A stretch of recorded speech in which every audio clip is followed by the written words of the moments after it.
And we are live. Hello, hello. MechaDeathclaw, thank you so much for coming in. How are you doing today, Ham Ham? I'm doing super good.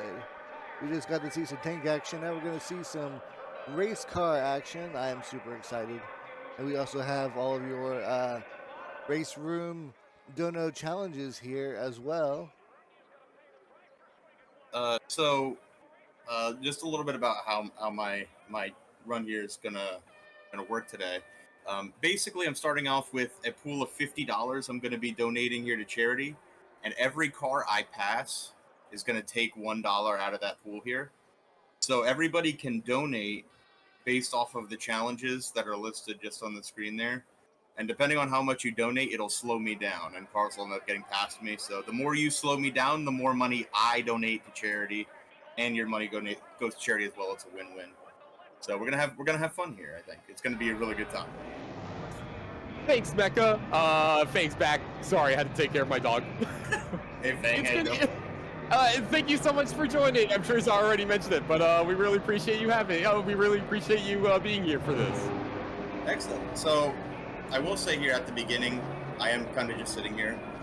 In the United States, 18 veterans daily take their lives due to suicide. So we're just going to wait 18 seconds here, just to remember, what we're here about today. I think that's a really good cause and a good way to start this race, I think. 100%.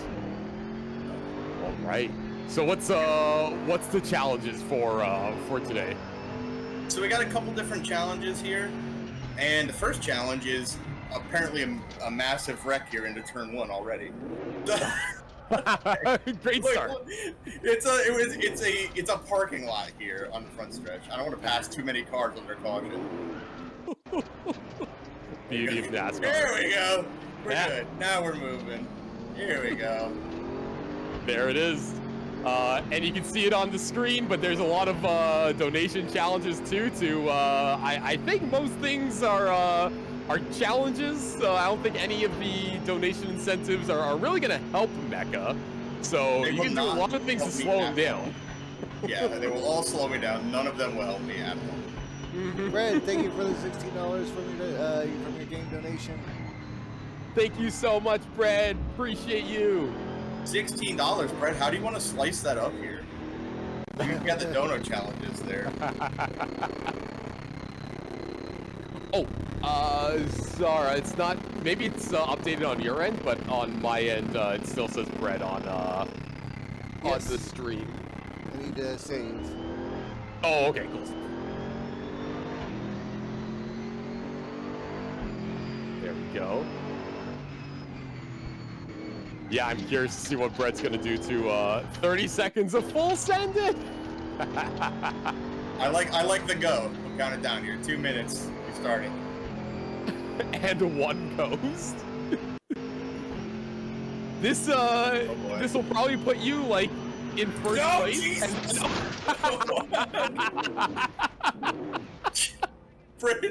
Oh boy, brakes. We don't got it here. You see, we don't need no Mario Kart World. There we go. Okay. This is where it's at. That was about 18 seconds of full set here. Yeah, that was a good full send. So what's your control scheme? Like, are you using like a driving wheel peripheral or controller? Yeah, so I'm using the wheel and pedals here.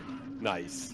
And we're gonna get back on the racetrack here, and then I think we're gonna coast to here after this turn. This is a game. Yeah, absolutely. A friend of mine rented out one of those like game vibration shares that you could hook up to like some games. I feel like this is a game that would like benefit so well from that. Agreed. I mean, there's so many different ways to get into sim racing, and I think this is a phenomenal game to do it. It's very forgiving. Like you can see, I'm not too used to this car. I've been practicing with it a little bit, but I do have like the racing line on here, and you'll see like it marks the braking zone. So if you're just trying to get into sim racing, this is a phenomenal choice, especially because this game is free to play. It costs nothing to download here, and you can buy tracks and cars based off what you want, and they're really reasonably priced here. Yeah, that's Mecha was showing me off stream like a lot of the free tracks and cars available. It is kind of crazy. Like I'm excited to give this a try. I was doing my best to try and convince you to download it because I want to race people, and I know I can beat you, so. Easy pickings, easy pickings. Yeah. Professional driver. Whoa, just like the 1959 film, The Tingler. Does he race with VR? That's a good question. Does he race with VR setups? Do I race with VR setups? Do you race with VR setups? No, I do not. Not at the moment, but I do have a sim rig that I actually built it myself. So mine's custom made. Oh, that's so cool. Fitted for you, boy. And it definitely. I was actually talking to Brett a little bit ago that I used to do a big NASCAR fan. So I used to do NASCAR Heat 5 with the controller. And now that I've been doing like sim racing with a wheel and pedals, I can't race with a controller anymore. It feels so weird. It's ruined me. See, now if only you could play like every single racing game with that. Yes. I'd love to do a little bit of Mario Kart and some of the other kart racers with a full setup. Catching back up to the back of the field here. I see your game. I like some racing games. Undomitable says Mecha. Undy, how you doing, buddy? Welcome. I think I saw Helta earlier too. Helta, how are you doing, my friend? Very cool. Beautiful Sunday afternoon. There's a yellow flag somewhere. Beautiful day for racing. Good news for me. I believe we caught up to where the yellow flag was because these boys are moving a little slowly. Now, is this because you were recommending me some other racing sims? Is this the best racing sim out there, or are there others that you enjoy too? So there's, I would say this is a really good racing sim for people who are, like I said, just kind of getting into the hobby. It's not too hardcore, and there's a lot of assists and things you can put on to make it a little bit easier while you're learning controls. As far as very hardcore, most realistic racing sims go, probably the best two on the market right now are Assetto Corsa, which is really heavily you're able to mod it. You can definitely download tracks, and it has a really active modding scene. That and iRacing is probably the biggest one, which it's also definitely the most realistic. The only thing with iRacing is it is a subscription-based service. So unless you're super into sim racing, I wouldn't recommend iRacing right away. That being said, it is definitely the most realistic. There have been even in NASCAR drivers who have started in iRacing doing simulation racing and have moved into the world of real racing, like racing actual stock cars. It's really cool. I watched the Gran Turismo movie. I saw that happen. Oh, sorry, Zara? I watched the Gran Turismo movie. I saw that happen. Oh. Oh yeah, that's right. The only thing I wish I had right now was a hand cam, because that car that was turned sideways on the track, I just had to whip my hands the opposite direction of the steering wheel so fast. Oh, that's amazing. Yeah, I come from a background of Gran Turismo and Forza most recently. How does this compare to those games, would you say, in terms of learning curve and just immersion? I would say as far as learning curve and things like that go, it's definitely comparable. I would say it's if you were to have a sliding scale of how racing sim the simulator actually is, this is maybe a step or two above Forza, but it's not too hard. It's very forgiving with certain aspects of it. I was playing this, and then I hopped onto Assetto Corsa when I first got that, and the higher horsepower cars, you could feel if you get on the gas too fast, the back end wants to step out, and that's how realistic the games actually get. This is not that bad. Yeah. Right. So it's definitely a great learning tool to learn racing mechanics and racecraft, even if it is digital racecraft. But it's definitely a fun time. It's a great way to travel the world, drive some exotic cars, and hone your skills, I think. Yeah, I mean, one of the coolest parts about, like, I'm just thinking, like, Forza in particular, is the fact that you can drive around, like, the UK, now New Mexico, and hopefully Japan in the next game. That's my wish. But with Race Room, like, what are the locations? Like, are there, like, international locations, or is it mostly one, like, continent, region? So there's racetracks from all over the world here, and they're largely real-world racetracks. Like where we're currently racing is Watkins Glen. This is probably my favorite road course in the world. It's in upstate New York. But there's several racetracks here in the United States. Laguna Seca, there's Road America, Daytona, and also racetracks from around the world. You have ones like Bathurst in Australia. You have several in Germany, like the Nürburgring, Green Hell as it is, and even ones from legendary tracks from countries that I was not familiar with, just because the racing scene's a little bit smaller, like Autodrome Most in the Czech Republic. Oh, that's cool. I didn't know Australia had like a big racing scene, to be honest. So the racetrack here, Bathurst, it's also referred to as Mount Panorama. I refer to it as that track that's really narrow that goes up the mountain. But it's very popular racetrack. Australian V8 Supercars races there for their yearly race, and they also have the Bathurst 1000, which is a 1,000-kilometer race they do on that racetrack. And both of those races are always phenomenal to watch. If you ever have a chance to look up highlights on YouTube, I definitely recommend it.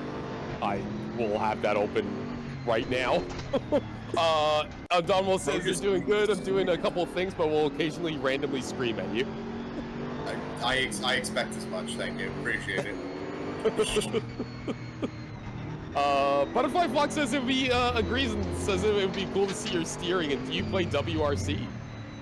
I do not play Rallycross, mainly because when it comes to driving, all of my driving experience in different games is on asphalt.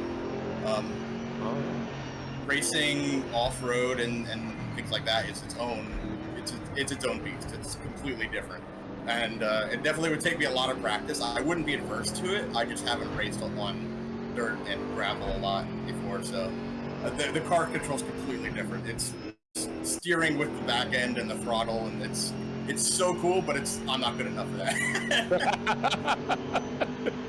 I love that when your name comes up, it says MechaDeathclaw. Like that goes so hard. Yeah, it's weirdly official like, for a fake name. Yeah, like I don't want to see that guy coming up behind me. Brett asks, who here agrees that Laguna Seca looks like a Moai head?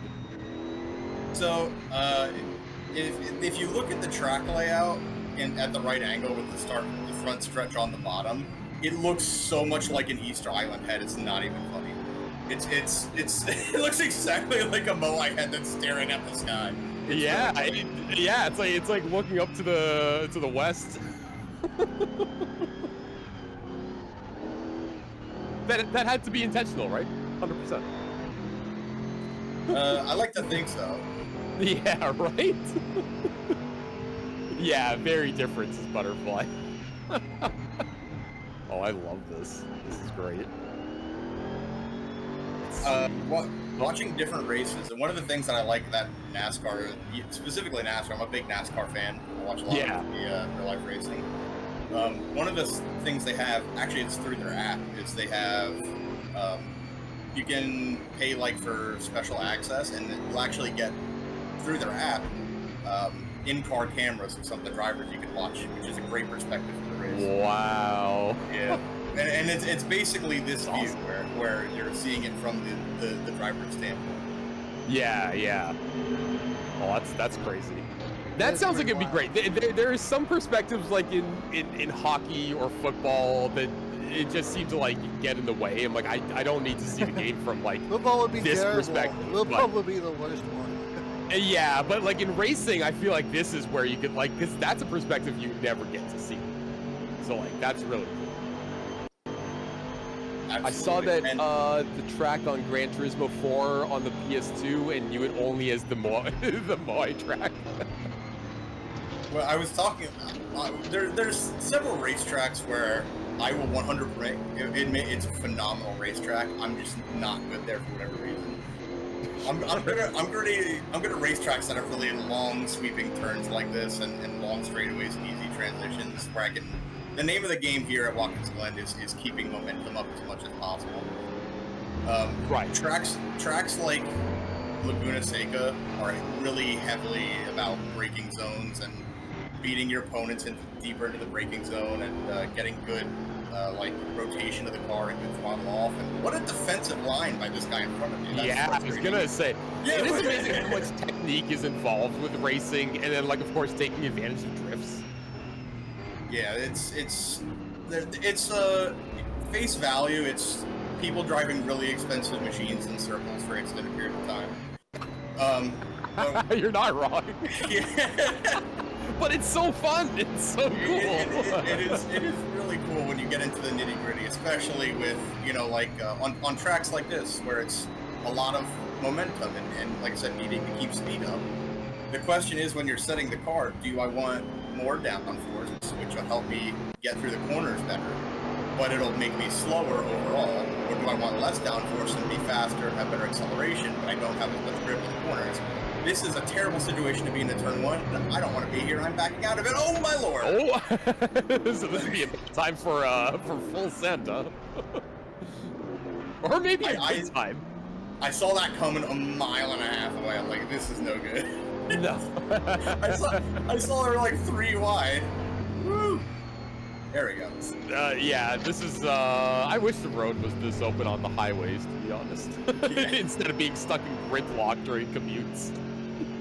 Yeah, I was like, they're 4 wide, 3 and 4 wide going into turn 1 at Watkins Glen, which is a little bit tighter than 90 degrees. I'm like, this is not gonna work. Cool.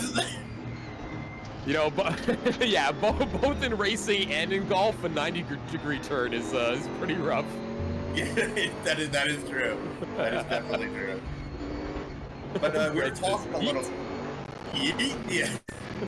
we were talking a little bit, Professor Fang, and you said that you appreciate cars. Do you have 100% a favorite car that you like?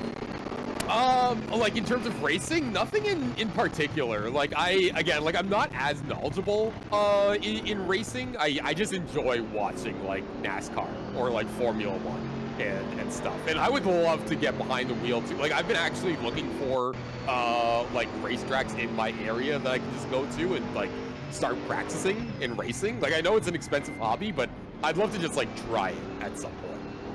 Like have you gone to on race tracks and actually given it a shot?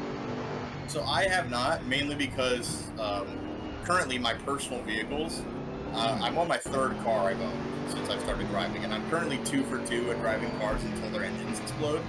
So, Nice. Yeah. So, I'm glad you're here still. I'm glad you're saying yeah. Yeah, I mean, I like to make the funny noise. Car go brrr, and I appreciate that. So, I would love to go to a racetrack, it's just my cars are of subpar quality to handle such conditions. Yeah, that's the tough part. Like I do have a friend who's in it, and she said it's just like it's fun. It's a very expensive hobby to like maintenance. Oh, it absolutely is. I mean, the biggest thing is if you're actually kind of if you're pushing it and like trying to get good lap times and like hugging the turns. If you're doing it on normal road tires, it will destroy your tires. So be prepared to spend money on replacement tires here. There's a reason that pit stops exist. Yeah. But, I will say most racetracks. I have a question. Is there any kind of like cross country like races that you're like you're going from one state to the next state? Oh yeah. Are you talking about any race or legal races? Because there's talk about Fast and Furious, baby. So there is a historic race, quote unquote, that happens in the United States every year called the Cannonball Run, and the Cannonball Run is super not legal. I love that movie. It's the movie's based off a real life thing. It's something Oh, I that know. people actually do, and It's the goal is amazing. to drive across the United States in as little time as possible. So it is a time attack style race where you literally go from East Coast to Los Angeles, and the winner is whoever does it in the less time. And as a car fan, during COVID in 2020, when everything is shut down, people doing the cannonball run took full advantage of that, and there was footage of like Lamborghinis doing 220 down highways. Just like absolutely screaming. Yeah. If you want to learn more about the Cannonball Ride, I definitely recommend watching the movie that was made like, oh my, I think it's like the 70s movie or something in the 80s. And it kind of gives you a good idea of the rules or lack thereof that's involved. It's basically a free-for-all. Like, make it to the end of the race however you can. Pretty much. As far as different sorts of races, there are rallies in the United States. They don't typically go interstate. Probably the most famous rally though is the Pikes Peak Hill Climb, where it's in Colorado Springs, and literally driving up it was a dirt road for the longest time, Pikes Peak, outside of Colorado Springs. In the late 2010s, they actually paved it for environmental reasons, which makes sense. But watching these cars, these purpose-built hill climb cars, just tear up the side of a mountain, and I mean, it's got like no guardrails, so there's like sheer drop-offs off these cliffs. And, like it's intense to watch. Yeah. It's amazing how these cars are like so specifically engineered and designed for like this specific use case. And it's like just not only to go fast, but like to be able to handle well while going fast. The Pikes Peak Hill Climb is I think a little bit over 12 miles is the full length of the course, and people will do the hill climb in like 6 minutes and 30 seconds, which is insane to me. Jeez Louise. Yeah. We need another lockdown so we can break those times. I was about to say, I need to catch up with chat. Falling behind here. Consider taking your car to a racetrack to explode its engine. Fair, if it's gonna happen. That's the dream. My goal is if I take my car to a racetrack. So going back to NASCAR real quick, Dale Earnhardt Jr., former NASCAR driver, he actually has what he refers to as his stock car graveyard out on his property, where he will actually get stock cars that were destroyed in wrecks and things like that, and he'll keep them on his property. My goal is to blow up my car on a racetrack and then be like, hey Dale, do you want my Kia Optima that I exploded at a track day? It's not necessarily a race car, but it definitely would be a good addition. Also, what the lag spike? Yeah, my dad is a huge Dale Earnhardt fan, and obviously devastated when he passed away. But that's kind of what got like him and in conjunction me into like watching NASCAR. Yes, and it's definitely was a tragedy when Dale Sr. passed, but it can't be understated how much safety has improved since then. In large part of his passing. Yeah, big time. Dale Earnhardt Sr. in 2001 was the last time currently a driver has died during a NASCAR race. There has not been another fatality since then, so. Yeah, the thing cars go through now, it's crazy. Like they've gotten into some really bad crashes, but still come out like relatively unscathed. And I mean, it's a great thing. These cars are so safe now, which is all you can really ask. Yeah, honestly, because it's it's meant to be a fun time, right? Oh yeah, it's meant to be a great time. Also too, on top of that is the tracks have gotten a lot safer as far as the fan experience goes too. So there's a lot of things in place here.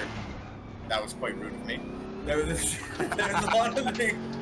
a lot of things in place here to make it so that not only the drivers are safe, but the fans are safe as well. In the like 70s and 80s, there were a few incidents where cars were starting to get faster, getting close to 200 miles an hour, and they were getting airborne and either off track or into the catch fence. Right. Yeah. Into the catch fence. You know, the crowd is on the other side of that fence. So NASCAR and racetracks largely around the world, they do a lot to make sure that these racetracks are super safe for everybody. Yeah, that's good. And it's still dangerous, obviously, when you have cars going at 200 something miles an hour, but it's as safe as it can be. So yeah, it's definitely a great time. Yeah, 100%. Because I mean, like racing. Butterfly Fox asked you, do you find yourself speeding when you drive legal or not legal?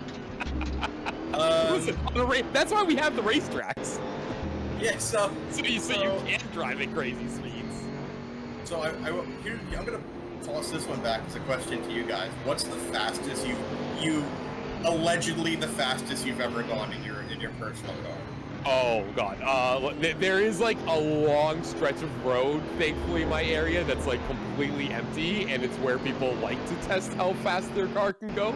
Let's see, kilometers per hour. I'm trying to convert it to, okay, probably 180 kilometers per hour. How much is that in miles? To quote one of my favorite memes of all time, what the fuck is a kilometer? Yes. It's 112 miles per hour. Okay. That's pretty good. That's pretty good. You're cooking. Only done about 97, 98. 97, 98. How about you, Mecha? Good. Allegedly. Allegedly. Yeah, we're just talking allegedly. Yeah. Allegedly 132.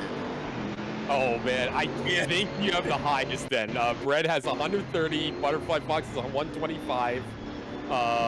Brett also says we need to shut the country down. But I think he says that in just about every scenario. That has nothing to do with racing. He just wants to turn it off. Yeah, it's nothing to do with racing. Power. Have you seen the electrical bill? It's through the roof. Yeah. just go to the center floor, guys. Right, we just need to chill. Divert all the power to Blockbuster. Stop for like a month. Right? We're tired.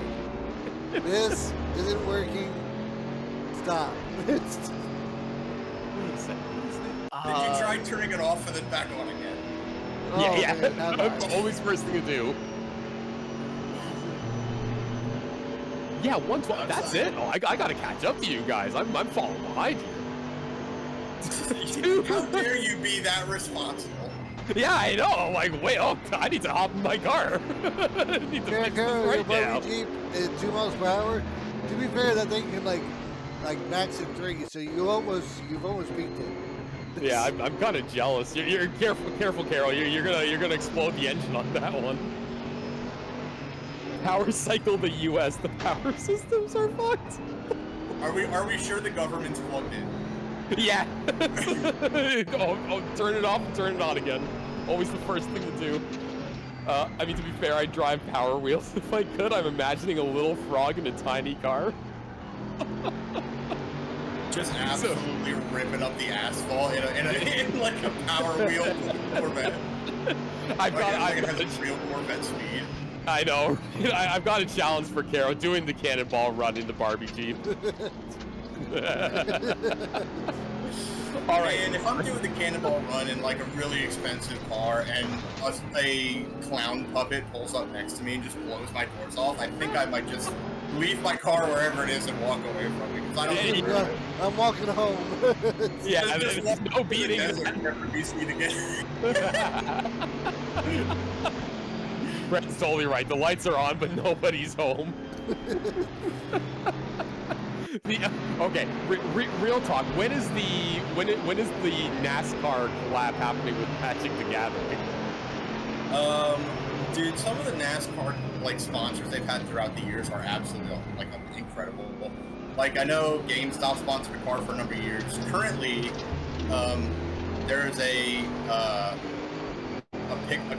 pickle company. I don't know what the name of the company is, but they have like they're collabing with Sonic right now too. Like the yes. not the hedgehog. Lost me. It's a really big pickle. But it's like I love it because it's the car's like green, obviously like a pickle, and literally just on the car, instead of the name of the company, it just says Pickle Car. I'm like, Pickle Car, Pickle Car. Is it Grillo? I think it is Grillo Pickles, yeah. Grillo's Pickles, definitely an American brand. We don't have that in Canada. Sponsoring Todd Gilliland and Front Row Motorsports 2025. Are you sure she said that he doesn't, I'm Pickle Rick? I can't wait to see the Dale Earnhardt Commander deck. Oh man, if I could, I would. I'll have to make a proxy deck just for NASCAR Magic the Gathering. Caro has great pickle knowledge. I mean, like pickles are pretty good. Sandwiches, burgers. I enjoy pickles, right? Yeah. That Sonic collab I was talking about, they have a pickle slushy right now, and I really want to try it. Again, America asks, not should we, but can we? Yeah, that's how you never see that in Canada. Oh my God, it's real. Did you think I was joking about the pickle sludge? I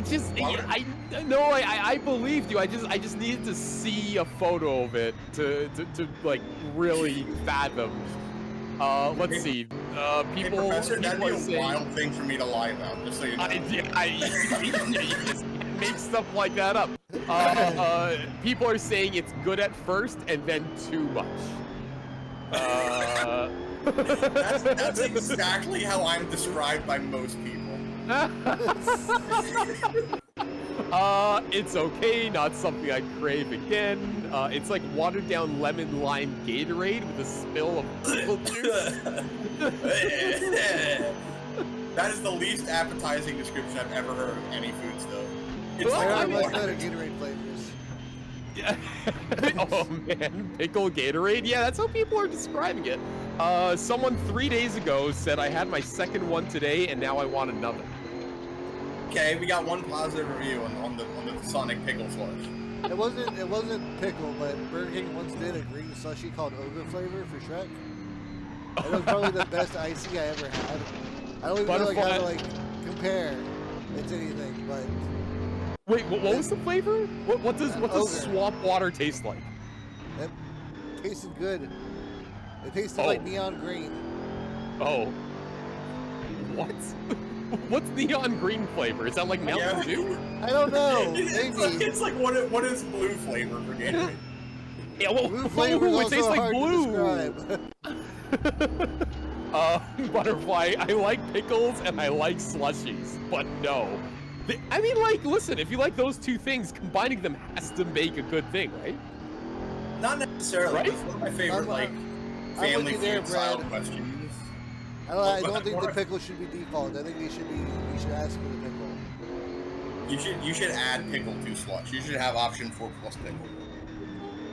Wait, what was the family recipe of yours? Oh, my favorite family feud style question. Oh. No colors is flavor.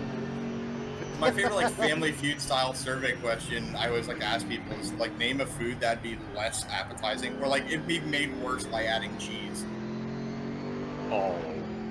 Yeah. That's hard. My go-to. Hang on, I need to think about this. My go-to is ice cream. I'm like, I don't want to add cheese to my ice cream. Oh. Yeah. That's true. That's good. That's a good answer. That's a good answer. That and cereal too. Like any sort of breakfast cereal does not need the cheese. Yeah, Count Chocula and cheese sound pretty bad.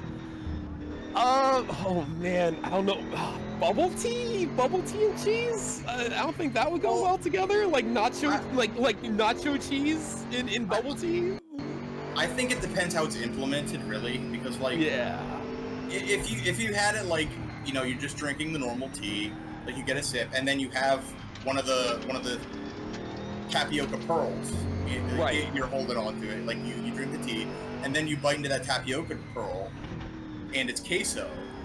I think after as a palate cleanser, I think it'd be I think you can get enough separation between tea and cheese to make it not terrible.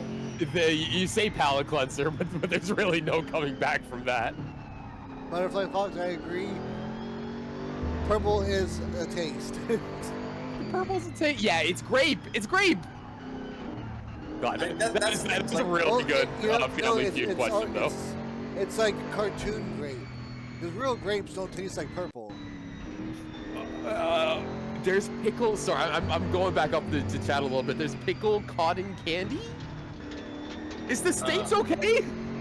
No, we like pickles. Oh, okay. For some I reason. mean, yeah, you can like pickles. I love pickles. No, you don't get it. No, you don't get it. We like pickles. Oh, you like pickles. We like pickles. Oh, you like it. Do you like or like pickles? No, we like. Like we passed that note to pickles in class. Like, do you like me? Yes or no? And we checked yes on the pickles. And the pickles are like, I'm all in. I Like, legit can't yes. stand Chick-fil-A because they add pickle juice to their fry oil and I hate pickles. That's so like Church's Chicken does that, but with peanuts. I find like they add a lot of like peanut flavoring to their stuff. I like adding things to food as far as flavors go. It's mostly unnecessary. I've never Church's Chicken up there. I've never been like, you know what this popcorn needs to taste like not popcorn. Oh yeah, there's like dill pickle flavoring. Also ketchup flavor. Yeah, popcorn is a lot of like popcorn salts. Butterfly, I'm also amused and appalled that U.S. citizens know colors as flavors. Well, some colors defy explanation. Because like white cherry. That's true. Why does it need to be white cherry? Cherry should be red. And it's like, how does white cherry taste different from regular cherry? It's just cherry but white. It doesn't need What to about be. blue raspberry? Blue raspberry, that's another Why one. is there a Yeah. blue raspberry? Yeah, why is it blue raspberry? You guys have ices there, right? No. Yeah. Yeah, Those are but good they flavors. got really lazy with them, so now there's just cherry, blue raspberry, and Coke. That makes me sad. Also, I will say, just quick side note, that since I have driven through the field here and I am out front and there's nobody in front of me, this does feel like we're just on kind of like a Sunday drive. And it's like, we're just we're like the three of us are just in the car, just bullshitting on the way to wherever we're going. Yeah, you're kind of killing it. Good time to remind everyone. You can make this more difficult on Mecha by donating to one of the challenges. Yeah. And it's for a good cause, I swear. It is for a great cause. It is. That cause is for the AFSP, which stands. Oh, there we go. Which stands for American Foundation for Suicide Prevention. They're a voluntary health organization that gives those affected by suicide a nationwide community empowered by research, education, and advocacy to take action against this leading cause of death. All of your donations go towards benefiting their 4 focus areas, which are research, advocacy, education, and support. Your donations can also go towards exclusive incentives just for Mecha's Run that you can see on the screen here that can make things probably more challenging to get through the race. But he's cruising right now. And you can also... I was gonna say, if you want the most bang for your buck right now, well, I'll help you out a little bit by just driving directly into that wall. But if you want the most bang for your buck right now, I do have a 10-second lead on the rest of the field. There is a redeem where I slow down to let a car pass me. So. Yeah, let's see how fast Mecha can overtake them again. It's a pickle, but hollowed out, filled with gushers. There's a giggle? It's a fruit gusher that's pickle flavored? So the worst part about that is I don't like that it's called a giggle. I just don't like that. I don't like the name of it. You're right. The giggle is the worst part of that. And like, man, what you can taste perfectly fine. Yeah. Don't worry about it. Oh, there's icy flavors like Dr. Pepper? See, I'm a Dr. Pepper fan, so that would go pretty hard. So, you know what my favorite thing about Dr. Pepper is? I'm gonna hit you with a Dr. Pepper fun fact. Ooh, Dr. please. Pepper, Dr. Pepper is their own company. They're not owned by anyone specifically. Like, they're not owned by Coke or Pepsi. So sometimes you may notice that you can find Dr. Pepper in a Coke-style bottle, a Coca-Cola style bottle. Sometimes you'll see it in stores that'll be in a Pepsi-style bottle. That's because they actually sign bottling contracts with whoever can give them the best rate. So they'll contract with either Coke or Pepsi, depending on who offers them the best bottling deal. to bottle their Dr. Pepper. Yeah, we I've have always two wondered main about that. distributors here where I live, and the first one, Dr. Pepper, is distributed with Coke, and Mr. Pibb with Pepsi. But if you go just like a couple miles west, it's like Mr. Pibb is being sold with like RC Cola and like other stuff like that. So it's like really depends on who's willing to cart the bottles. Haven also says y'all are responsible for the existence of the culinary crime that is Kool-Aid pickles. Oh. So Kool-Aid pickles is so niche. It's awesome that someone knows about it. Have you heard of this, Zarzaro? I had not. You haven't heard of it? No, he has not. Okay. So it's from what I've seen, because as someone who is a gargantuan fan of pickles, a big dillhead, if you will, I've heard in passing of these Kool-Aid pickles, so I'm like, I must know more about this. And so apparently it's like specifically like an Alabama area thing where they will take a jar of pickles, they will empty out the pickle jar, and leave the pickles in the jar, and then fill it with Kool-Aid. So the Kool-Aid infuses with the pickles. So you have Kool-Aid flavor, like you can use different types of Kool-Aid for it. And I've heard mixed results. I imagine it's one of those things where it's like you either really like it or you're like, this is disgusting. But I can't believe what I'm hearing. It's like it's good. I was just gonna say it's like wine caskets, but pickles. Yeah. What's wine casket? Oh, like how like you ferment wine. In like various barrels and stuff like that. It's that, but pickle jars. Yes, pretty much. Yes. Oh my god. I love like weird niche like foods like food that's so niche that's like one or two states. Like in there's a few places around the country where they will. How do we keep going off here? I keep forgetting I need to use brake. Full throttle. Brakes are for cowards. Yeah. But there's places in the United States where they will drink their Coca-Cola by like they'll pour it into a glass and then they'll actually take peanuts and put it into their glass of Coke. So they have peanuts and Coke. It seems crazy to me. I mean, ice exists. That is true. I'm like the one thing that has always confused me about that is why, like, am I supposed to use unsalted pickles or unsalted pickles, unsalted peanuts or salted peanuts? Unsalted pickle. Unsalted pickles are cucumbers, by the way. Like, why? I need to open an incognito window. I don't want this in my search history. What? You're talking about it on stream, but the algorithm has already picked up on it. Yeah, okay, you're right. Let's see. The traditional choice for peanuts and Coke is salted peanuts. Okay, that makes sense because you get the salty and the sweet. Okay, I get that. That does make sense. Why though? I mean, that's exactly what Butterfly's asking. I just don't know how I feel about the Kool-Aid pickle. Brett says, I've heard worse. I have a friend that tried to make pickle moonshine by putting cucumbers in moonshine with salt. Bad, don't do that. I wouldn't do that. This has also led me to finding a Reddit page, a subreddit called Ask an American. Oh man, this is gonna be a rabbit hole, I just know it. See, now that you've told me about that subreddit page, I know I'm gonna spend most of my free time now. Yeah, I'm gonna learn all about the foods. Do you have like a weird sandwich combination that you guys would like reach for every now and again? Like not typical sandwich? Not really. I do like, if I go to like fast food, I like putting fries on my sandwich. I like to make like a different, bunch of different kind of sandwiches. Like sometimes I'll like put eggs on like a random sandwich or something just to see what it'll taste like. Those are two very sensible options. I think adding fries definitely adds flavor and texture and zhuzhes up the sandwich. Like put those fries on a McDouble and you're cruising. Oh, 100%, yeah. And like, I think most sandwiches in general would benefit from a fried egg. I feel like there's no discussion to be had there.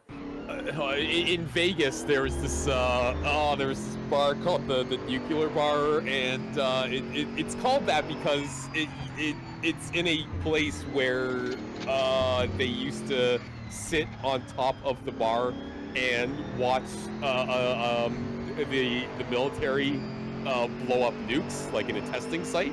It was far enough so that it was safe, but like you could just like watch it, and then they turned it into a restaurant because why not? They had a sandwich that like had like the works and an egg, and the egg honestly just like really brought it all together. That was a good time. Real quick side tangent, because I went to Nevada recently. We're connecting all the pieces together. I went to Las Vegas for a NASCAR race a few years ago, and one of the things I did while I was there was I went to the Atomic Energy Museum in Las Vegas, and first of all, absolutely incredible museum, super interesting, a lot of really cool stuff. And they go over the history of like the development of the nuclear bomb, and like they talk about the effects, and they talk about fallout bunkers and the public perception and things like that. The one thing I was not expecting was in the gift shop, they had a whole bunch of Fallout stuff. And as a massive Fallout fan, I'm like, oh, hell yeah! Oh, that's amazing. Yeah. Oh, I wish I knew about this when I was like there. Oh, that's so cool. Yes, if you're ever in Las Vegas, there's so much stuff to do. They have they have the Atomic Energy Museum, and they also have the I don't think it's a NACRA, but it's like a mafia museum, and that was really freaking cool too. What? Oh man, I wish I knew these things when I went. Oh, those sound great. Oh yeah, there's a mob museum. What the heck? Yeah, the mob museum is actually in an old courthouse where several mobsters were tried, like national mobsters were tried for different types of like racketeering and conspiracy crimes they committed. Yeah.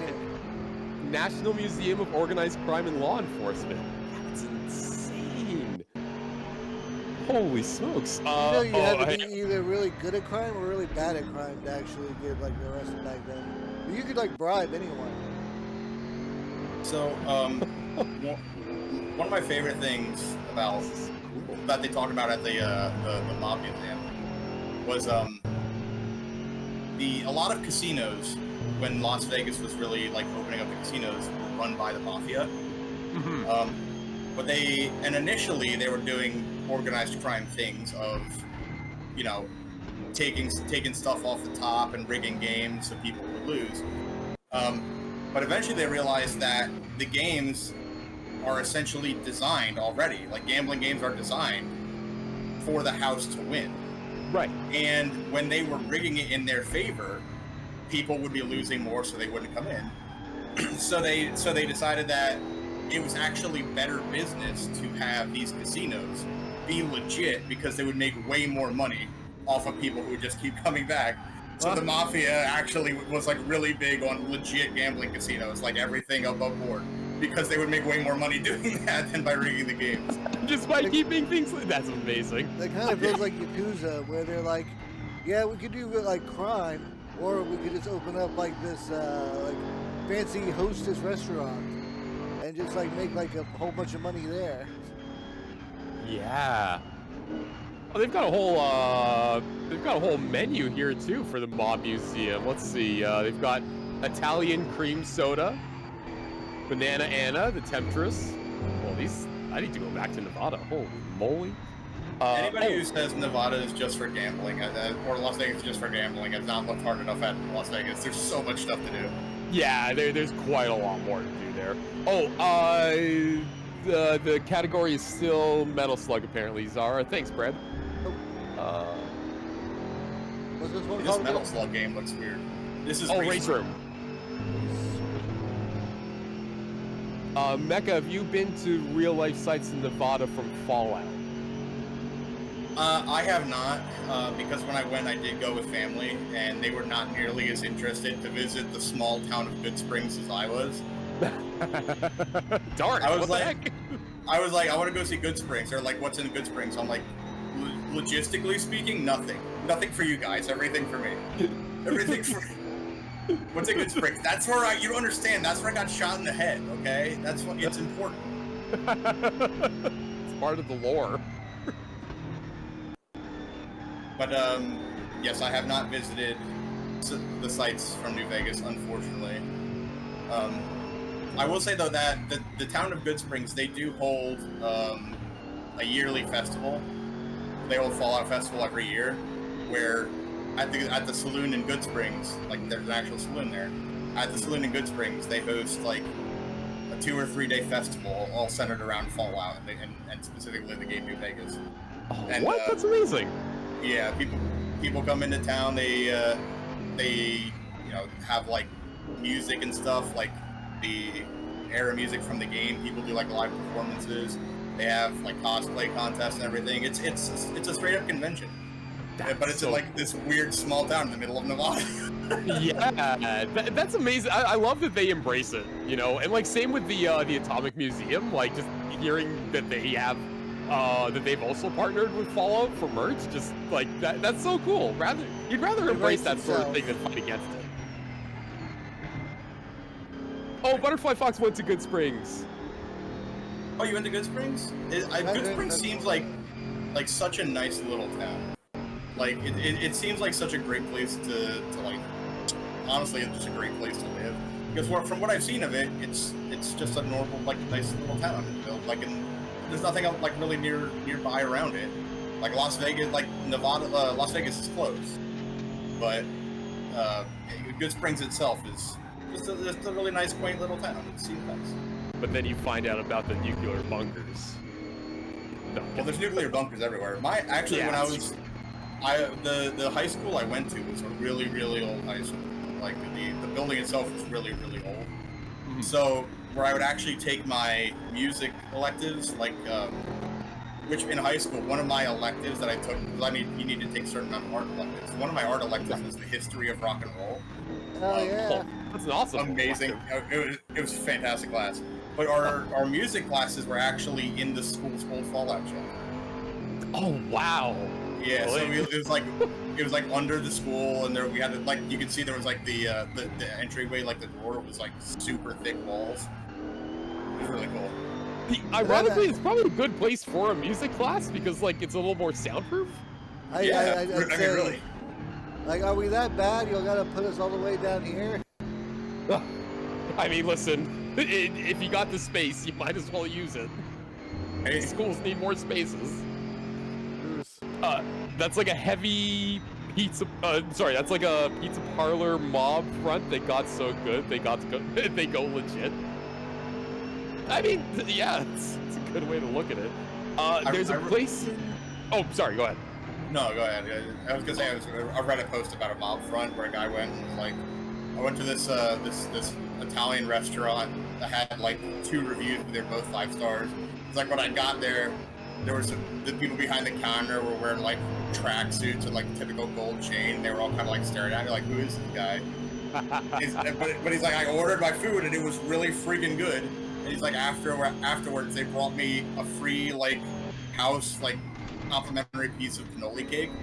And they were like, you didn't see nothing. He's like, I didn't see shit. I didn't see.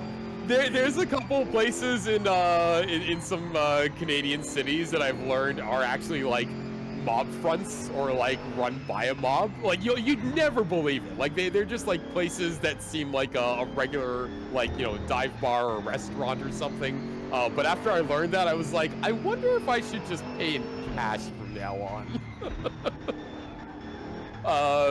There's a lot of fun facts here. Brett said there's a place out in Las Vegas where you can drive a tank or construction equipment, or shoot a minigun or rocket launcher. God, I did my Vegas trip wrong. There's Las Vegas Motor Speedway, which is where I went for the NASCAR race. One of my favorite tracks on the circuit. But there's also like they have a custom built kind of racetrack where you can go and rent like pay to like drive Lamborghinis, Ferraris, Porsches, like high-end sports cars. It's on a custom built road course. It's really cool, and that's just outside of Vegas itself. That's amazing. Stops as one of, let's see, there's a story of Tony Cornero. He ran a few gambling hulks, pulling 100K a month into the Depression. Oh man, 100K US during the Depression must have been like at least $500,000. $1 billion. Yeah, until he got kicked out, then he helped start the Stardust Casino. Humble beginnings, if you will. The Stardust is one of the legendary casinos. Like, if you look at pictures of old Las Vegas, and you'll 9 times out of 10 you'll see a picture of the Stardust. It was really cool. I love another really cool thing to do if you're in Las Vegas and you're looking for something that's kind of like off the beaten path to do. You can visit the Neon Graveyard, which is literally where they have a whole bunch of old like neon signs from like the old days of Las Vegas. Is that like he did do? Yeah. How much mercury? Yeah, it's really hard to fall asleep in Las Vegas after going to the I was gonna say the nuclear graveyard, the neon graveyard, because like your eyes are just being blasted by neon lights. By the time you get out, it's like, oh my god, I feel like I just had like a ton of energy drinks. I have seen a new color. I have come out alive. Oh yeah, I have learned a new color today.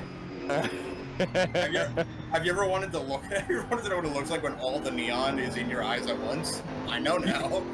Yeah, that's what it feels like. Brett says, I love that a video game was so successful. Small Nevada town now has a yearly festival for all the nerds and trans girls who are obsessed with the game. Hell yeah. Hell yeah, man. Very tiny. It's like that in Japan too. The small town city where Evangelion takes place. Oh yeah, that's right. Yeah, their tourism is so bad though sometimes that they literally have to like stop the trains, like shut people down. I mean, they also celebrate Gundam and Godzilla there, and I'm pretty sure they have like an Attack on Titan statue of Levi Ackerman. Levi's hot. You think Eli is hot? Yeah, that's true. Red is putting peanuts and cherry Dr. Pepper to see if they're onto something. The nuts float. Update on Nut Coke Man. Did you try adding a pickle? Pickles make everything better, apparently. Yeah. Now, okay, sweet pickle though, or garlic pickle? Like, what would we add to this? I would go with. I mean, honestly, you get depending on like. If it's a Coke, it's tough. But if it's Pepsi, because Pepsi is so sweet, you can just go for a straight up normally brine pickle because you get that good salty sweet going. The thing is, I don't know how the vinegar hits with sweet. Yeah, that's true. Well, luckily we have Brett to help us. Oh, he doesn't own any pickles. What? We need to fix that. Brett, you own like 100 donuts. How do you not have any pickles? Oh, this is some new lore. Is the donut so that he can inhabit them? No, so Brett apparently, and this is one of my favorite fun facts about Brett. Brett he actually really likes cooking, from what I understand. Yeah. So Brett has some recipe books that are like older that he likes to make recipes from, and one of them is a recipe book from the U.S. Navy during World War II, and one of the recipes, it says to make 100 donuts. What? Well, yeah, because like if you're making donuts, you want to make them by the hundreds for everybody on the ship. I mean, it's really just a baker's dozen, to be honest. So I always 13. I always joke that Brent, whenever he's making dinner, like you making 100 donuts. Yeah. Where would I put them? I want to eat Brett's cooking. I want to try one of these donuts. Brent's talking about some of the stuff he's made before. Like he's mentioned, I'm like, what are you making? He's like, I'm making, whatever. Like, he makes a lot of like really good sounding food. I don't want to say I'm making like he's like I'm making whatever, because when he like puts stuff together, he does like a really good job. I genuinely think Brent is a really good cook, from based on what we talked about. Like he really likes cooking too. So he's the type of person where if he starts a recipe and then he's like, oh man, I don't have this ingredient, he'll run out to the store to get that ingredient and finish the recipe. Yeah. That's what you gotta do. Yeah, right. the irony from his last stream where he was telling us all about these 50-cent burritos. I will also say, on the same vein, sometimes you get, and I think Brett's told the story on his stream before. Sometimes you'll get what I like to refer to as chunky yogurt bread. Go on. So Brett told this story before, and it's another one of my favorite Brett stories, where he was like, I really wanted a smoothie, and like I had the fruit, I cut the fruit up, getting ready to, I put it in the blender, and I went to the fridge, and I opened up the yogurt, and it was like a little bit ripe, like it was starting to get chunky, and he's like, I know I shouldn't, but I really want a smoothie, so he used the chunky yogurt for his smoothie, and then... Yeah, and it ended about how you may have expected it to. If you're ever on Brett's stream, he has the quote feature where you could like exclamation point quote. I can't remember the number off the top of my head, but I did add a quote from when he was telling that story. Brett was talking about after he had that chunky smoothie. During the stream, he referred to it as post-chunk clarity. Post-chunk clarity. So I made that quote on his stream. So if you ever use exclamation point quote on a Bread stream, you may get a quote about post-chunk clarity, and now you know the story. Smooth as butter, smooth. I have so many questions. What flavor yogurt did you use? Do we know what flavor yogurt? That's gonna be a question for everybody to answer. Where I don't know specifics. I wasn't there. This is not the. I really thought we were gonna be talking about like NASCAR and Magic the Gathering this whole stream. I did not expect it to derail into pickles, Las Vegas, and now chunky yogurt smoothie. If you've ever had an extended conversation with me, you would know that I am super like stream of consciousness in my conversations. Like my conversations naturally just flow from like one topic to another. I am also glad that this is like our first like official like collab hangout. This is yes. What an enlightening conversation. The flavor was coming from the fruit, so plain yogurt goes back. Okay, I'm glad that you used like vanilla or plain yogurt. $5, I don't even know what's going on. I never know what's going on. Well, let me tell you what's going on. We're streaming for a good cause today. On the screen, there are incentives that you can donate for to challenge Mecha because he's absolutely crushing this game right now. Also, please remember to follow MechaDeathclaw. I'm putting the link to his channel in chat here so you can give him a follow because without our wonderful VTuber friends, we just wouldn't be able to put on this marathon. So thank you, Mecha. Guys, this is great. This is the third year you've done a charity stream. This is the third year that I've been a part of it, and it's always a fun time. And it's always for a great cause. You guys do phenomenal work, seriously. So thank you guys for allowing me to be a part of this great cause and have some fun. I'm actually enjoying right now.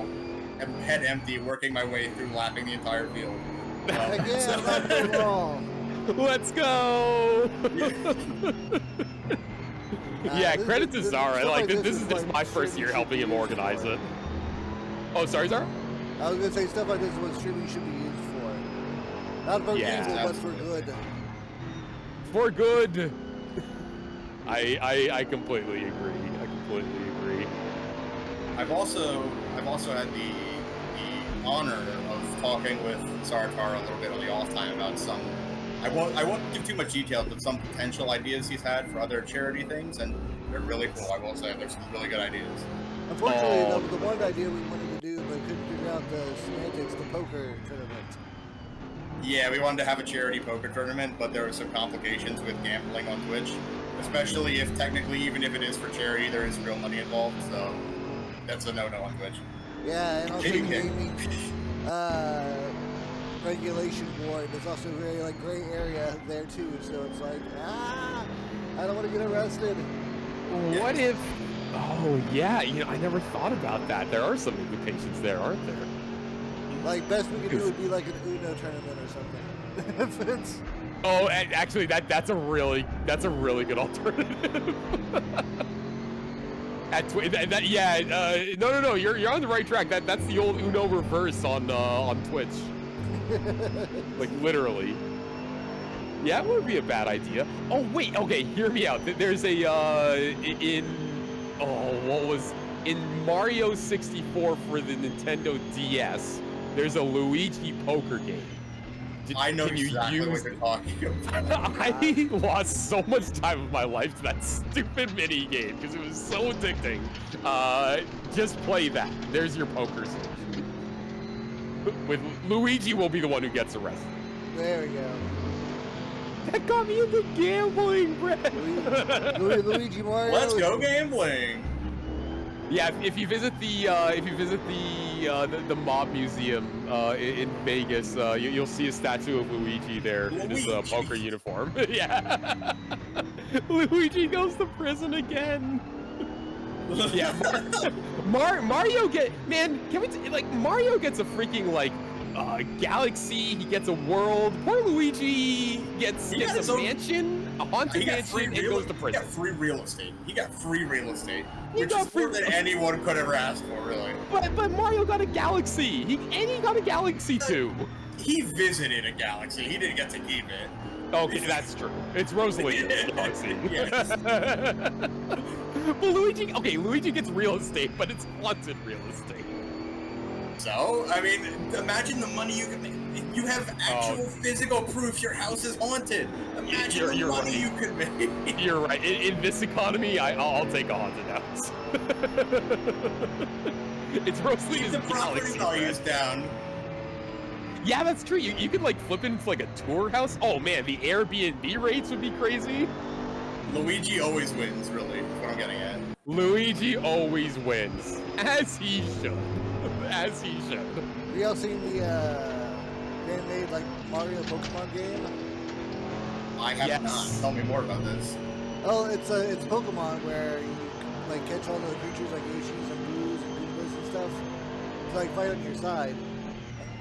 And the other part is quite literally Pokemon, but Luigi's your rival. And but they use different Luigis. There's the Master Luigi from Paper Mario, or the Brave Luigi from a Superstar. He has different costumes depending on when you come across him as your rival. Yeah, it's actually pretty popular, and it looks great. It does look really good. I having seen. I think I've seen a few pictures of it. It does look really cool. Yeah, it is really neat. I need to give it a try. I think it's complete. Luigi gets a house, a hotel, and a large backyard, as well as an alternate dimension. I'm trying to think if any of those are Kara, thank you so much for the raid. Hello. Oh, thank you, Kara. Appreciate it. How was streaming? Was the large backyard haunted? Was the alternate dimension haunted? Well, I think the large backyard was haunted because isn't that where King Boo was and the hedge maze in the backyard? Yeah, I think so. I think Luigi just gets shit constantly.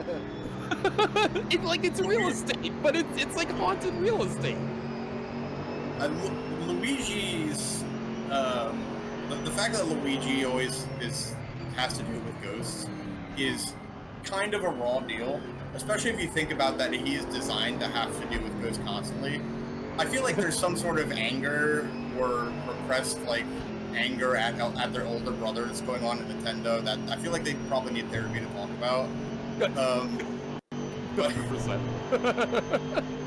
Luigi doesn't need this, really. Luigi needs a break. I love Luigi. The guy constantly gets haunted houses. Oh man, alternate dimension full of pillow-shaped people in Dream Team. Oh yeah, that's right, in Dream Team. He gets to sleep a lot in Dream Team. That's not bad. If I use a Luigi board, will I be haunted? I think if you use a Waluigi board, you'll be haunted. There you go. That is one of my favorite videos on YouTube. Luigi I'll be board? right back. Luigi board? Sure. Luigi board? How do I get rid of a Luigi board? How do I get rid of the Luigi board? Have you seen that video? I have, yeah. Okay, good. I was about to say, otherwise we're gonna sound like a crazy person. Oh, you're on a Zara stream. You already sound. We all sound like crazy people here. I know, but Haunted. I didn't want to sound like a crazy person to myself. That's probably why. There's a boundary. Yeah. Turbo haunted. Holy moly. That's it. Turbo. It gets you turbo haunted. Yeah, I looked at the dono challenges for a second. I was like, wait, is there a turbo haunted incentive? There better not be a turbo haunted incentive. I'll tell you what, I did not authorize that. Yeah, ghost driving. Full throttle. What is that? Oh wait, I never got to take a look at the Sonic pickle drink like on the Sonic website. Oh, I've been blocked by the website. What? I can't access SonicDrive-In.com. Why? Is it because I'm in Canada? You've been talking too much shit and they're not having it. It's not letting me. It says sorry, you've been blocked from SonicDrive-In.com. What? They're like, we hear you was talking shit about our pickle slush. Now you don't get anything. Yeah, now you don't get it. You're gonna pull up to a Sonic drive-thru and be like, "Can I get a pickle slush, please?" It's just gonna be really quiet. They're like, "Get out of here, Professor." Yeah, your kind ain't welcome here. You're cut off. Yeah. What the? Oh my God, their burgers have a lot of pickles. Oh, welcome back. I don't know if you heard, Zartaro, but Professor Fang has been blacklisted by Sonic, which is nuts. That's Yeah, right. by Sonic. I know someone Yeah. has been banned from Steak and Shake, so I'll just add that to the list. You're banned from Steak and Shake? What? Oh, no, not me. But I know someone that has, close to me, so. How? How does one get Upside banned from down Steak and vomit Shake? cyclone was the only term that was. Whoa! I got psychic damage from that combination of words in that order. Right? Look at this. I've been blocked. Sorry, I That's what you get for sending them all of your fanfic. I have to put this in the Discord. What? Let's see.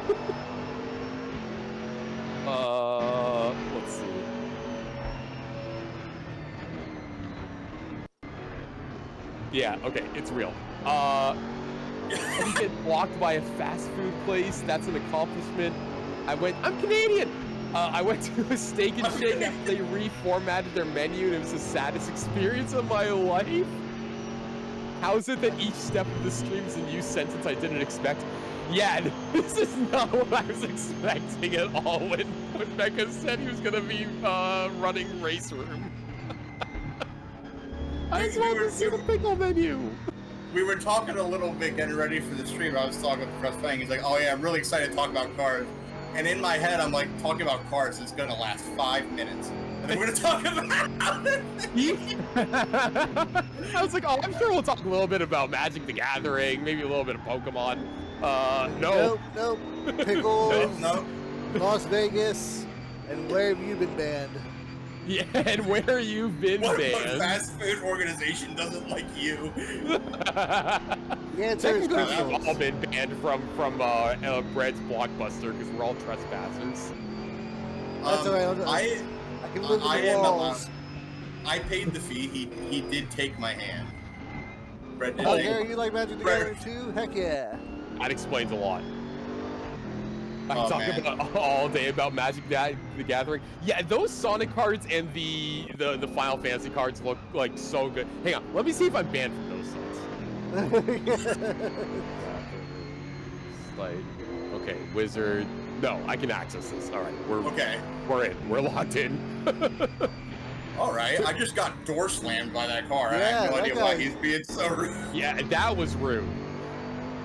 I'm gonna put the squeeze on him here. I like how earlier when you accidentally bumped the car, you said like that was rude. I'm like, wow, Mecha's so civil while driving. there's a code of conduct here.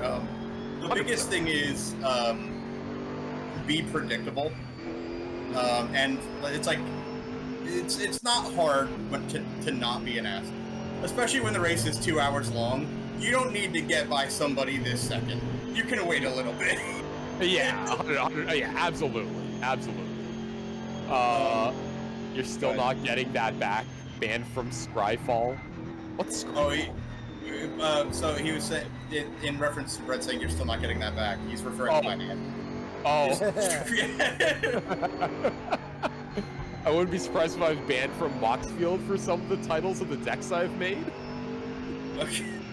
What's your Moxfield? There's a website where you can make custom decks, like to have deck lists. I've seen some really good ones people have made. Helpa was here earlier. I don't know if he still is, but I was looking at some of his decks that he had made, and my personal favorite is he has a name at conventions sometimes where he likes to make meme decks of like all one certain thing. So he had a deck that was like oops all lands. And I'm like, it's like did oops it play all the vampires. card that turned all lands into 3/3 tramplers? No, it was based off of a specific artifact that like does damage when you drop lands. So Well, there we go.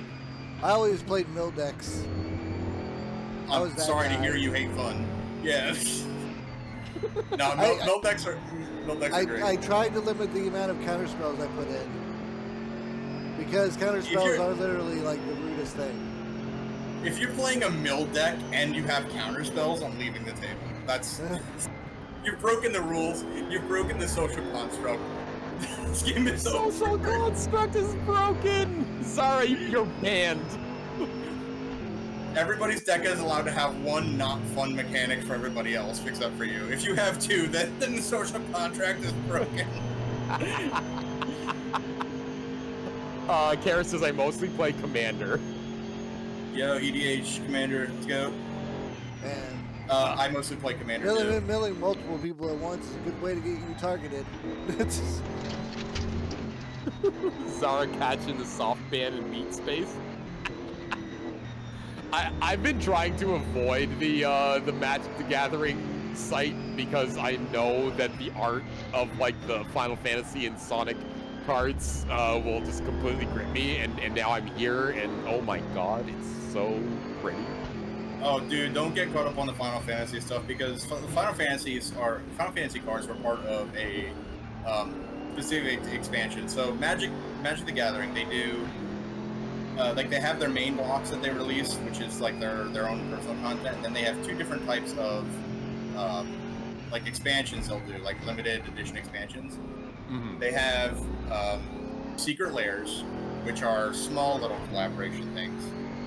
And then like the Sonic one they released is a secret layer, so it's like a set of maybe like 10 or 20 cards, like right, not too much. But then they also do Universes Beyond, where they're much bigger set-based collaborations. But both of those types of collaborations are limited printing, right? And they're not going to be reprinted after after the run's finished. Yeah. So like that's it. So if you look up like a pack, like a normal Magic the Gathering pack, if I were to go down to my local comic book store, buy a pack of Magic the Gathering cards for like the newest set that released or will be releasing is called Edge of Eternities. Also, by the way, objectively badass name. That is pretty good. Yeah, Edge of Eternities, a new like booster pack would be like maybe $6. Mm-hmm. If you were to go online and look up like a booster pack for Final Fantasy, it's going to set you back like $45. Oh, okay, hang on. I'm looking this up. There we go. It's my worst deck name, says Kara, is my horrible Kanye West cross Elon Musk fanfic. It's toxic yelling. No! Why would you do that? No. I'm picking up what she's putting down. Yeah? Let her explain. cook. Let her cook. Let her cook? Because eventually this will look at make some its of way these to prices. Grok. Holy And once it moly. makes its way to Grok, and then Elon can't deny it. if you think the prices are bad for packs, oh man, you should see how the most ridiculous thing about Magic the Gathering, and the thing that absolutely kills me, is the resale market for single cards is insane. Oh, Lumi was telling me a little bit about that. Bad. I play because I remember everybody gets one mechanic where it's fun for nobody else except yourself, and mine is I play slivers. So I love slivers. So the whole thing about slivers is all of the sliver cards have different effects, and they also have the effect where all sliver. Oh boy! Oh! I have no idea what he was doing. I ran out of room. I couldn't go. What a save! I don't know why he did that. I was all the way against the wall. I don't know where he wanted me to go. Yeah, like watching a Mario 64 speedrun. You just clip it through. But anyway, slivers. Yes, slivers. Their whole thing is like all of the cards. The effects say all slivers have this effect. So like I could play a card and it'll say all slivers have flying. Okay. Yeah. So then I play a second sliver and it'll say all slivers have life. So then both of the cards I have both have flying and life. And then we'll play another one that says all slivers get +1/+1. And then so now all three of my slivers have flying, lifelink, and +1/+1. And you can see how this gets out of hand very quickly. Yeah. Super cool. And then there's the Sliver Queen. I think this gives all slivers +5/+5. So, I think the Sliver Queen is +5/+5. There's the commander deck I have. The commander is called Sliver Grave Mother. And Sliver Grave Mother's effect is ignore the legend rule. Basically, the legend rule of Magic the Gathering is you can only have one. If you have a legendary creature on your side of the field, you can only have one creature card of that name on your side of the field. So if I had a legendary creature named, say, Tony, for example, if I played another legendary creature, Tony, I would have to discard one off my field because of the legend rule. So Sliver Grave Mother, her effect is ignore the legend rule, so I can have multiple of the same one. And then, for each one of your opponents, choose a sliver, or choose up to, I think, 3 different sliver cards from your graveyard, and create 1 token for each one of your opponents. So, I get like 9, if I'm playing Commander against 3 other people, I get 9 slivers onto my side of the field as tokens, and they can be legendary creatures and super powerful. And Kara says Sliver Queen is one that lets you pay 2 to make a 1/1 silver token. Use a lot to make combo decks in Commander with stuff like Astronaut's Altar. There you go. Yeah, and because those tokens are slivers, all of the effects from your other slivers, like the flying, trample, first strike, whatever, would be would apply to those tokens as well. Yeah. Yeah, they've been around for a while, but I still love them. In the lore of Magic the Gathering, though, I hate slivers. Yeah, slivers are old in the game. They've been around for a while. I just hate how in the lore they've been resigned to that whole thing where it's like this creature, this enemy type exists just to show how bad things are. And it's like anytime slivers appear in the official like story lore, it's like, and the slivers were here and they were all wiped out, so you know things are bad. So it's like they don't actually do anything in the story. They're just there as a yardstick for how bad the situation is. They know. Yeah. Oh my but God. The reason I bring this up is because in their newest set, Edge of Eternities, they released a new sliver, or I think it's actually a reprint of an old sliver. It doesn't matter. Regardless, because of that reprint, the cost of sliver cards, if you were buying singles, has gone up on some 700%. Oh, yeah. smokes. I'm looking at some of the cards right now, like, again, just like absolutely beautiful art. But I haven't seen the prices yet. They exist to get warped, Brett says. They do agree. They exist to get warped, yes.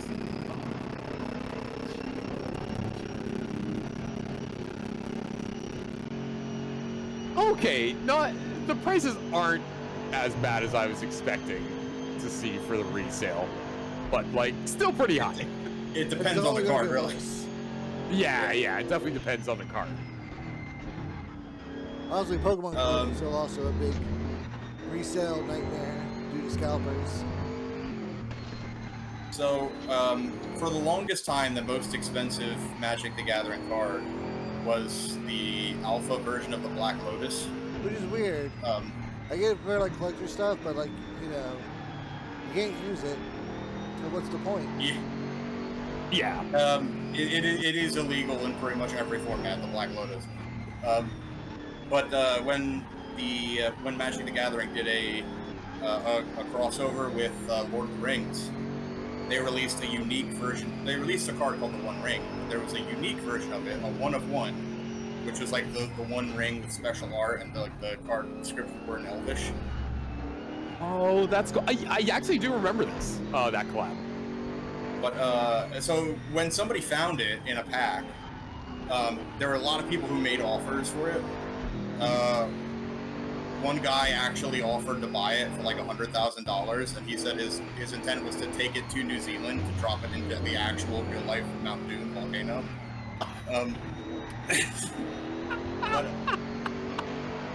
But the person who actually, which is hysterical, and I would have been all for it. But the actual person who ended up buying it was actually Post Malone, who was apparently a huge Magic the Gathering player. Shoot, okay, no, I actually do remember that story now. I think my sister told me about it because she's a fan. There's a sequel to the story. He's really uncomfortable sending it to get graded because he doesn't want it to get lost in transit. Where would he have to go to get it graded? You'd have to send it in. Send it in, yeah. Oh. There's a service that grades cards based on their quality, corners, print, color. Wow. I'd seen a post someone made where they were actually they were like, "What's the craziest Magic the Gathering experience you had?" And he was like, I was actually at a Post Malone concert, and I had like VIP tickets. Oh, that's sick.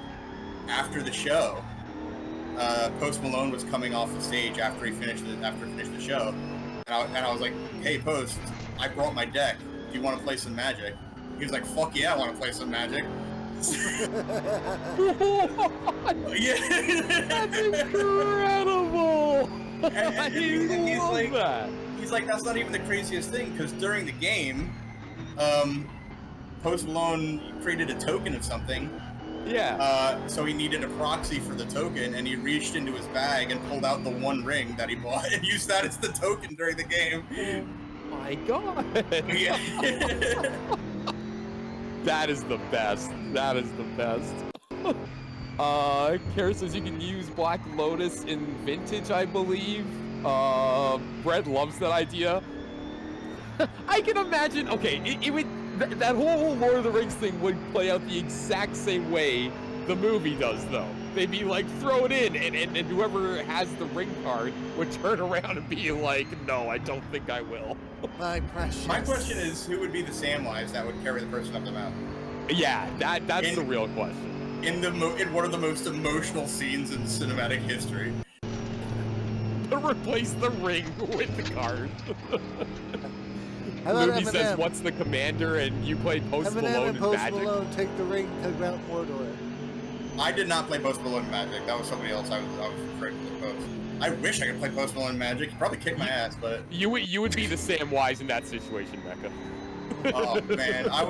I would carry the hamster and the sock puppet up the mountain. To have you drop the cardboard thing into the volcano. It would go so slowly, though, because it would just kind of, like, float down. Tie a rock to it. Yeah. Tie an actual ring to it. Oh, man.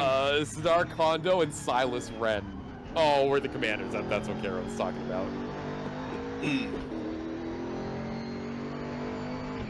Oh man, I'm getting sensory overload from all these like Magic the Card Gathering tabs I have open now. Hang on, I need to. Welcome to my world. Yeah, how do you do it? Hey, Professor, welcome in, bud. Well, you've officially become part of the team. All right.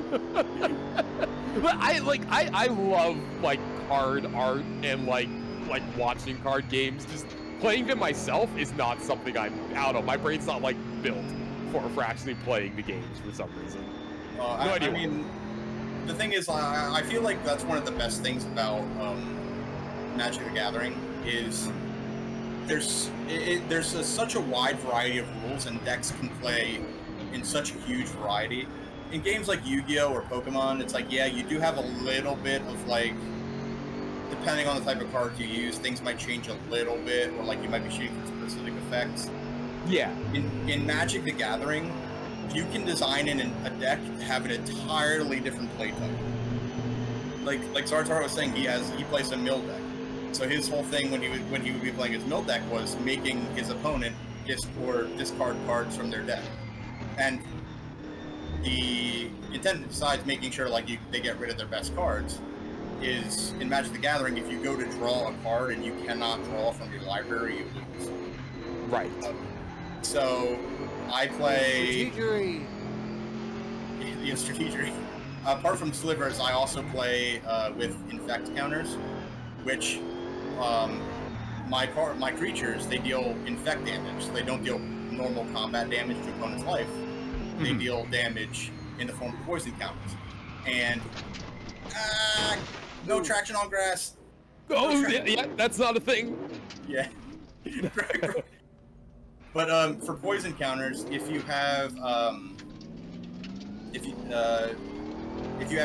collect 10 poison counters, you lose.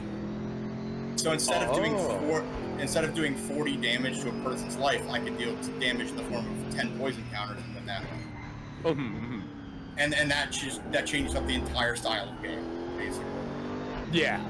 So you can customize your gameplay experience to, whatever type of method you want to play. You can have that specialized.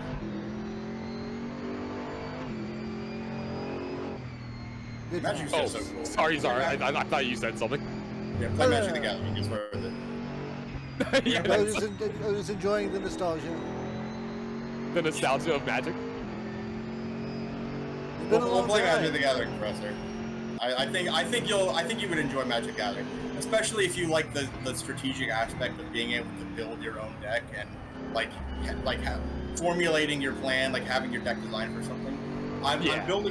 I'm actually planning on building a deck around a specific card. It's called Approach of the Second Sun.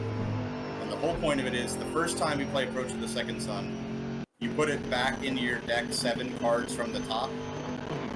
And the second time you play Approach of the Second Sun, you win the game. Oh, that's pretty cool. Yeah. Well, yes. Kara says, so do you, because Kara says my way of playing Magic is usually through Tabletop Simulator. I would assume that makes it more accessible. It's more accessible, but you really gotta know what you're doing because y'all are the ones that are enforcing the rules and doing the effects. Right. I think that's one of the good parts about playing Commander, though, specifically, is as far as the formats for Magic the Gathering, go, Commander, obviously, yes, you play Commander like any other format to try and win the game, but it's fundamentally the way it's played, it's not designed to be the most competitive version of Magic. Your deck in Commander, apart from your basic lands, can only have 1 copy of a card in it. There's no duplicates in your deck. So it's hard to formulate a hardcore strategy that you're trying to get to work against your opponent. It's not ultra hardcore competitive, and that's why it's so fun. And I feel like most players who play Magic the Gathering would not mind if it's playing giving people a little bit of slack.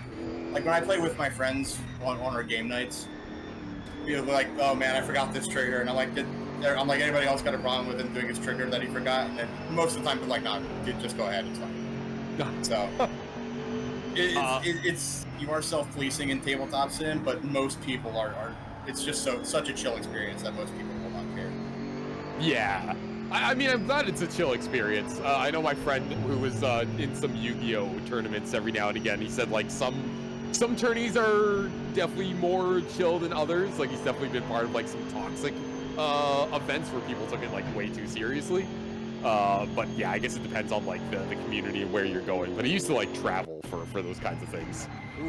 Kara says my favorite deck is Zinnia, Valley's voice deck with 20 plus clones and a bunch of token doublers and spell doublers to play more of my opponent's cards than they do. That is so frustrating. That's. I'm gonna play this card. You know what? I like that card. I think I'm gonna play it too. This is your card. This is my card. Your card? I think you mean our card. Our card, comrade. Let's see. There's what else does the site have? Oh, there's a Spider-Man deck coming out in September. It's some of the than other Beth. Some of the other really good collaborations they did were they had one with Jurassic Park. They had a Doctor Who. Oh. One. Yeah, they had they had some. I remember the Doctor Who one. They had one with Transformers. Oh, that's cool. They also had one. They did a secret lair with Godzilla. Heck yeah, they did. Oh my God, that also sounds sick. All these sound sick. My favorite secret lair they did though, it was just basic land, so none of the cards had any real effects or anything. Yeah. But all the card arts on the basic land were from Bob Ross painting. Oh, that's awesome. Yeah, I was like, so can you like mix these cards? Like, can you play a Godzilla card with like a card from like the Doctor Who collection? Oh, absolutely. I've seen people be like, I'm gonna play a card from the Godzilla set, and I'm also gonna use this. I'm also going to play this card. I'm also gonna play a Tyrannid from the Warhammer 40k set. And like, yeah. you have Tyrannids and Godzilla. That's not fair. What am I supposed to do about that exactly? Well, Kara says in Commander you can, and the Doctor Who cards are so fun. Yeah. Oh yeah. The Doctor Who cards are fun. The Fallout set. I got one of the precons for the Fallout set when they released those, and the one I got from Fallout is it's the mutants. It's a mutant deck. Yeah. The whole thing is they give people rad counters. So whenever like my mutants attack or whenever I do different things, people get radiation counters, and when you have a radiation counter, you have to mill cards from the top of your deck equal to the number of radiation counters you have. And like if you like say you have 3, if you mill 3 lands, then your poison counters don't actually change, and next turn you'll have to mill 3 again. Probably more if I give you more. Hey, or that if you sure is rad. That's my favorite joke to make when I play that. Oh my God. But if you mill a non-land, then your poison counters go down, but you lose life. Oh, I mean, like, honestly, that's all pretty in-world with Fallout. This is Tom. He likes his deck. This is Kara. They also like Tom's deck. They also like Tom's deck. But the commander for my Fallout deck is the Mothman from Fallout 76. Oh yeah. Oh man, it's so much fun because Mothman's whole thing is whenever Mothman enters the battlefield or attacks, everyone gets a poison counter, including myself. And the other thing is whenever somebody mills a non-land card, like from their deck, I get to choose a number of creatures I have equal to the number of non-land cards that were milled that way and put 1/1 counters on them. So I'm like, yes, everybody start milling. I hope nobody gets lands and I get so many +1/+1 counters. Yeah, because Kara was kind of Kara's saying what I was thinking. There are also ways to make the rad counters beneficial in the Fallout set too. So I was wondering like how could the rad counter benefit you as the player as well? Sometimes getting cards in the graveyard is the best way to play them. Mm-hmm. You could have a deck specifically around like zombies, and zombie decks their whole shtick is summoning cards from the graveyard. Oh, okay. Yeah. But with the most pre-constructed commander decks have at least 2 eligible commanders in them. So the other eligible commander in the mutant deck is the Master from Fallout 1. Right. And his whole thing is whenever someone mills a card due to a rad counter, you have the ability to take that card from their graveyard and put it onto your battlefield as a 3/3 mutant creature token. So more rad counters equals more creatures for me. Right. There are some cards that have powers that are stronger when you have rad counters. Yeah, so that's kind of what I was thinking too. Like, or their powers give you rad counters, but the power is very strong. Yeah, sort of like I was thinking of like a I don't know, like a JRPG where your attack power boosts the lower the health you have.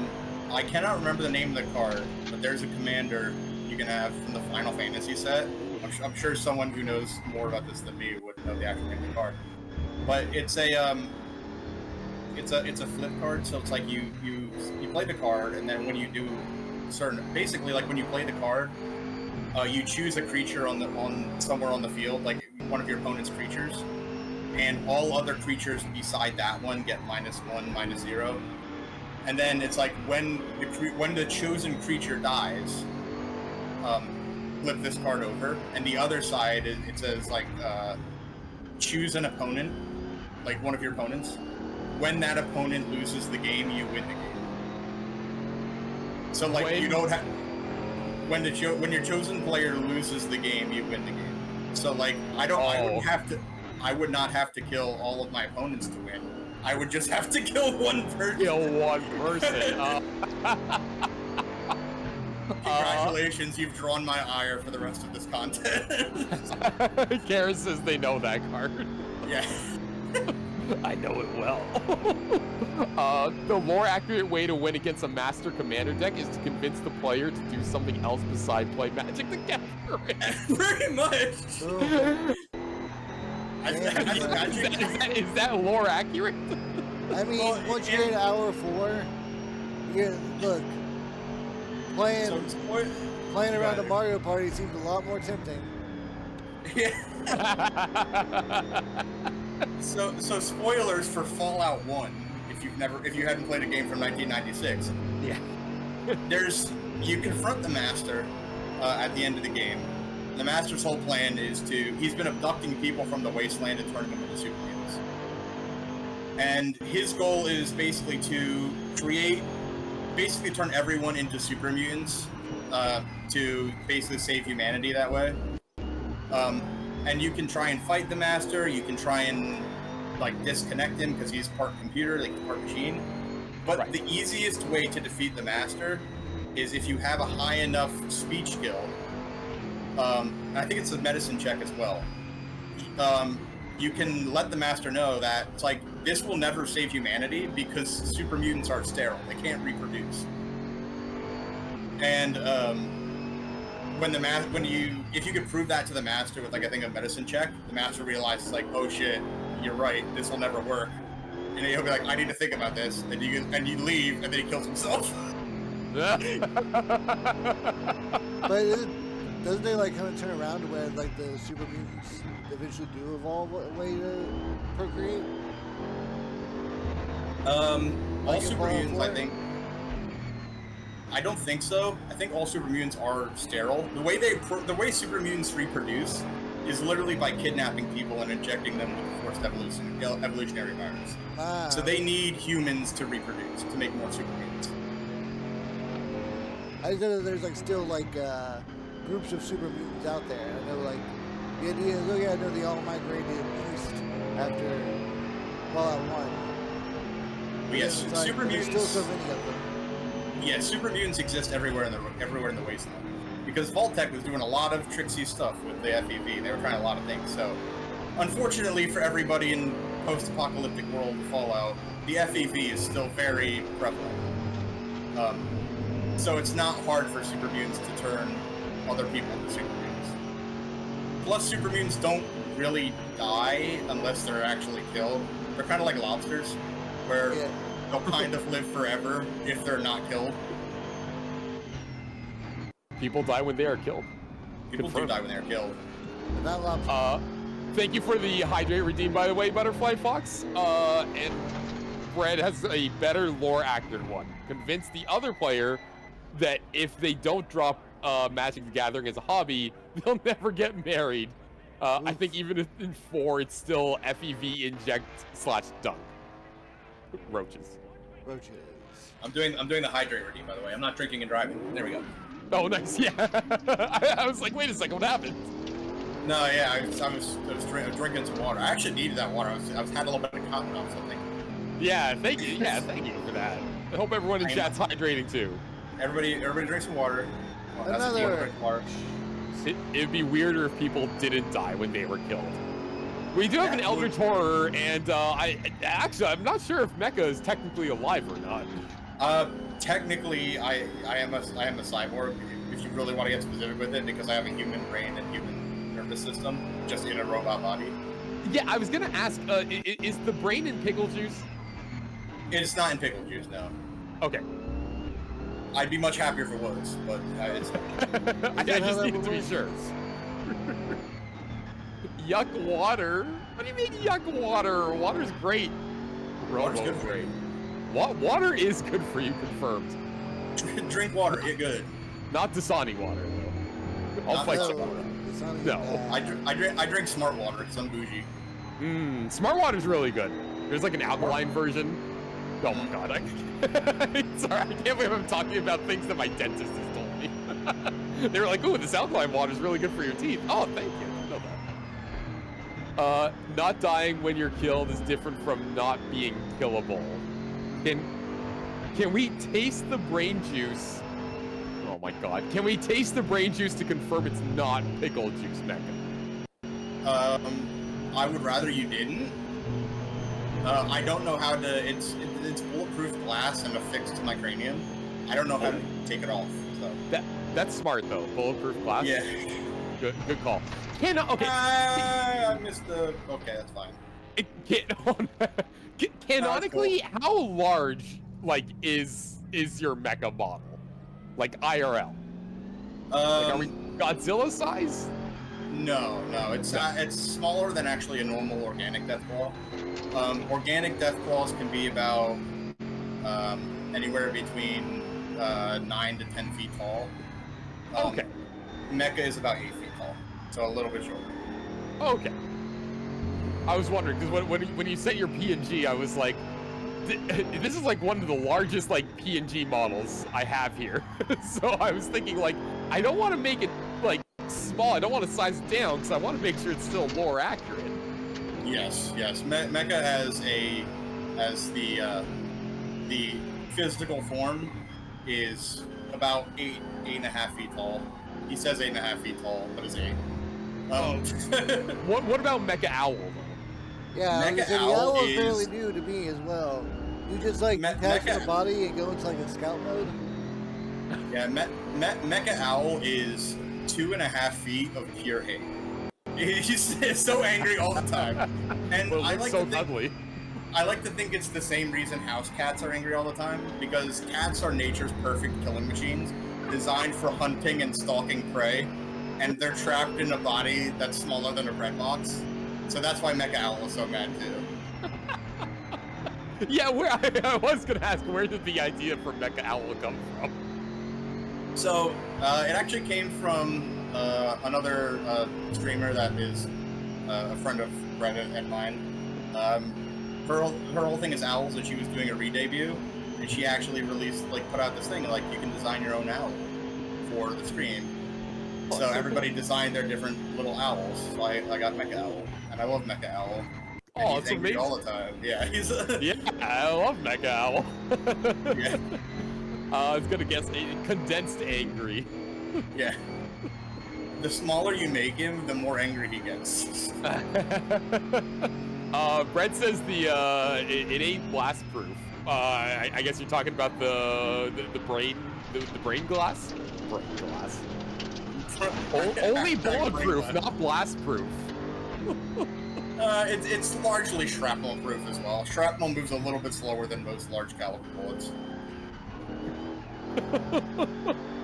Uh, Butterfly, don't do much that's good for me. Oh no!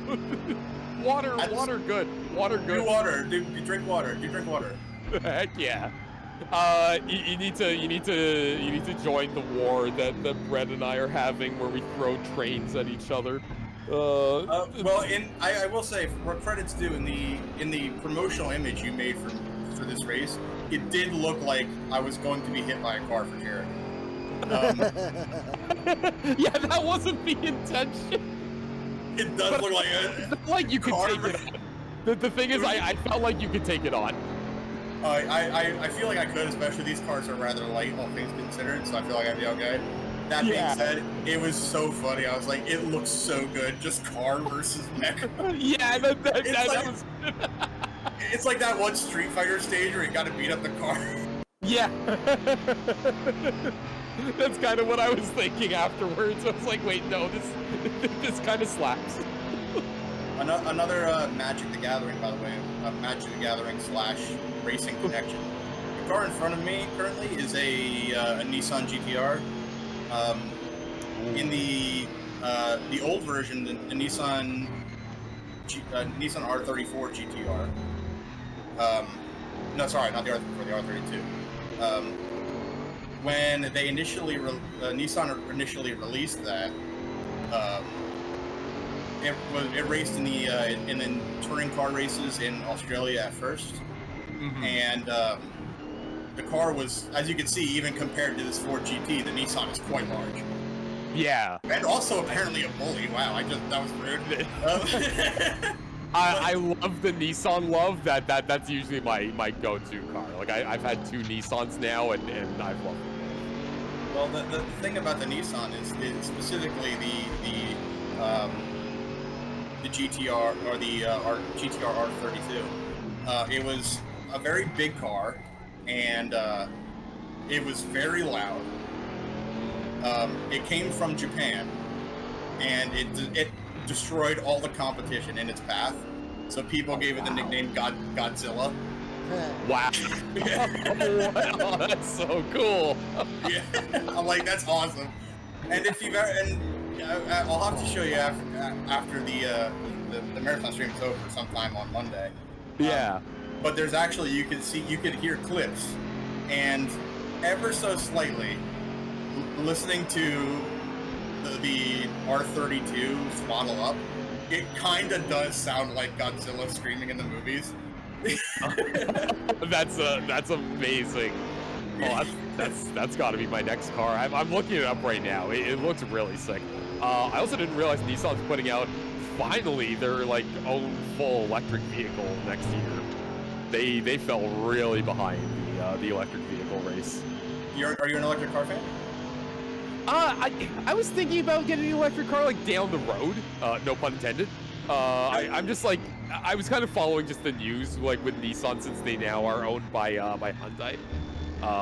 And like I'm pretty sure it's because they fell behind the electric vehicle race for a while. So I hope the Nissan name sticks around for a long time. But like I don't know. After I heard about the merger, I kind of got concerned. So here's the thing most people don't really think about, because when it comes to car people, they can be a little bit weird sometimes about certain things, and a lot of people. What? That's crazy.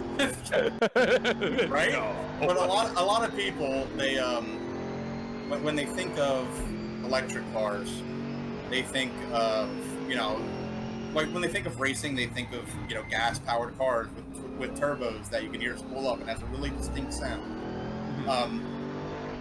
The thing about electric cars is, unlike gas cars, like if you were to look at the gear ratio for this gas car, it would have spikes. Like you'd see it go up and then you downshift and it would drop down. Electric cars, because of their electric motors, don't have gears, so their gear ratio is a straight line, meaning that the throttle and torque is so much more powerful and you get so much more acceleration. So if you do end up getting an electric car, you can try to find an electric car that has a little bit of like extra performance. And if you take that to a racetrack, man, driving an electric car on a racetrack it's an insane experience. because That's so the cool. Yeah, don't sleep on electric cars for performance cars. They actually the fastest car ever turn a lap on the Nürburgring was an electric Porsche, which did it. I think did the 14-mile track in like 6 minutes and 50 seconds. Yeah. And it was like I an had no average idea. speed of 120. Yeah. That's amazing. Yeah, like I had no idea like what the scene was for electric cars in well, like as performance and race vehicles. But that's great that they have like a lot of benefit. Yeah, electric cars, they can be just as fun to drive as petrol cars. I definitely think that there's going to be a market here in the near future for. There already is electric car racing. Like there's Formula E, which are electric Formula cars. NASCAR is actually experimenting with an electric car for an electric NASCAR series. Oh, that's going to be huge. Yeah, that'll be really cool. Yeah. But have you driven? I think here. Oh, sorry. No, I was just gonna say. I think in the near future here, there is going to be a pretty decent market for electric motorsports, and when people start really watching it and see, these cars they go like stink and they accelerate so hard they push you back in your seat. Yeah. They'll definitely it'll be fun to watch. Oh yeah, 100%. Have you driven like electric cars yourself? I've never actually done it. Like I've been in electric cars, but I've never driven. I have driven. So I haven't driven a purely electric car. I've driven hybrids on just electric power. Okay, yeah. So that's the closest I've really gotten to driving. Technically, when you're not using the gas engine, yes, it is a fully electric car. It's weird at first because it's so quiet. Oh, wow. Yeah, but it feels like the car is off almost. But once you get used to it, and like I said, the torque is so high and the acceleration is a lot higher than on a gas car, it's really weird to get used to, but it's not bad. In some cases, I'd even say it's almost better. Yeah, it's like honestly, like whenever I've been like a passenger in an electric vehicle, it really doesn't feel any different. Like it does feel smooth, like a new car would. But like otherwise, it seems like it's a perfectly viable alternative and an option. Like I'm all for it. Oh yeah, sorry. What? No, go ahead. Oh no, I was just gonna read Brett's comment. Gotta hit the competition with the old screen on, get the starting line. Exactly. I do appreciate. There's something special specifically I will say about, and one of the reasons I do like NASCAR so much is if you've ever been to a NASCAR race in person, right at the start of the race when they give the command to start engines, and 40 cars that all have V8s fire up at once, and then literally the ground shakes from the vibrations of the cars. It's a feeling that gives me a warm, fuzzy feeling about that. Yeah. No, I do love that feel. Best part of my hybrid is that it costs $30 to fill up for 500 miles. That's pretty good. And Butterfly Fox says, my car gets terrible gas mileage now. I don't have a hybrid. Oh no, I hate that. I pretty much, yeah. The other thing too is specifically in the next gen race car NASCAR is using currently, they're a lot more bassy. Like the exhaust sound has a lot more bass in it than the other versions. So on the first lap, when the cars come around and they're all like at full speed but still in a pack, yeah, the sound of the cars and like the bass from the exhaust, it kicks you right in the chest. Yeah, you really feel it. That's awesome. Sorry, I just realized we're actually over time. Yeah, and So- sorry to you too, Mecha. No, it's good. Doom won't be able to join us for today. So, Mecca, if you wanted to finish your race, it looks like there's just about 2 minutes left of it. We can go ahead and cap that off. Peggy, if you wanted to go ahead and go on a break, I'll go ahead and just do some games in the meantime once we wrap this up. Yeah, sounds good. Let me put the charity link back here in the chat. But yeah, thank you so much, Mecha. I'm gonna hop off for a little bit, and Zara's gonna take over. But thank you again, everyone, for your donations. And please follow MechaDeathclaw. I should also put in your let me just get your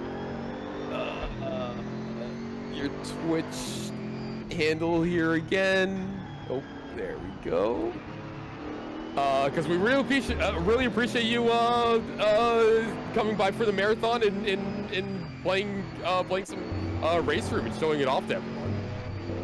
This has been a lot of fun here, and I mean, being able to have a drive here, literally drive through the field, pass some cars, see some racing action, talk about pickles. It's been a great time. No, but in all seriousness, this is a phenomenal cause you guys are doing, and I really appreciate you inviting me to do this. Like I said, this is the third year that I've been part of this charity stream, and every year it's always been a great time, and it's always for a great cause. So thank you guys for allowing me the honor of being a part of this team and being able to do this for you guys.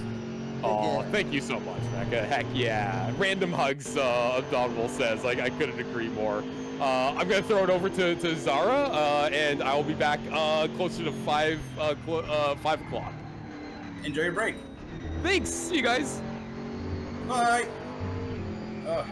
Zara, I think this is probably going to be the last lap here because the timer's about to hit 0 on the session timer here. Yep. So how far ahead of you are? How far behind is the second place person? Because I know you've been lapping a ton of people. I've lapped the entire field.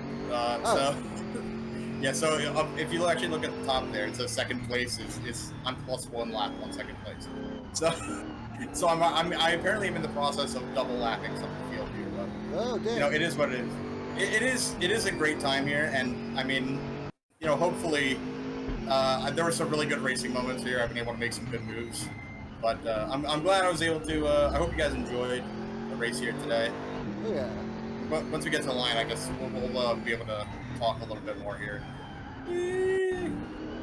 and you know, talk a little bit about the closing here. But we'll get this finished up here in just a second. Coming to the checkered flag.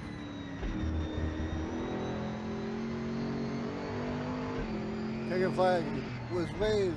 Everyone else, still do another lap. That's not quite how it works. It'd be funny if they made everybody else do it. No, but sweet, there we go. Yay! A perfect victory. What a great day. So thank you so much, Zara. This was so much fun. I had a blast. Yes, I'm finally able to look at chat here. Yes, Undy, random hugs. Thank you, Undy. Thank you for putting this together. It's such a lovely cause it is. It really is a lovely cause. Thank you for the stream, Mecca. You're welcome, Fox. Amazing race. Yes, thank you. We thank you, Zartara, for hosting this. Absolutely, yes. Thank you, Zartara, for putting all this together. We wouldn't have been able to do this without all the effort you put in. You and Professor Fang have put in so much effort into this. It's awesome. I'm glad you were able to come in and join. This is always the fun part. Is like getting just people together, showing off what they like, what they love, to help promote something that they believe in. Like I said, this is what streaming is supposed to be about. Absolutely. If you have the ability to donate, please do. It's for a great cause. Don't feel like you need to. Just watching or just retweeting, all assistance is appreciated in all forms. Absolutely. But I hope everybody had a great time. Before I end here, before I head out. Dominable. It's good to meet you too. Yeah, definitely. Before I head out, I just want to say I do appreciate everybody for being here. You know, hopefully this is a great cause. So thank you, Sartaro. And I just want to say, everybody watching, you do all matter. And you know, I care about all of you, and I'm glad you all are here. I think everybody being here does make the world a better place. So thank you, everybody, for watching and spending time with us today. And I'm excited to see the rest of the stream. All right. Well, we're gonna go to be right back while I get something set up to buy the time, and yeah, we'll be right back.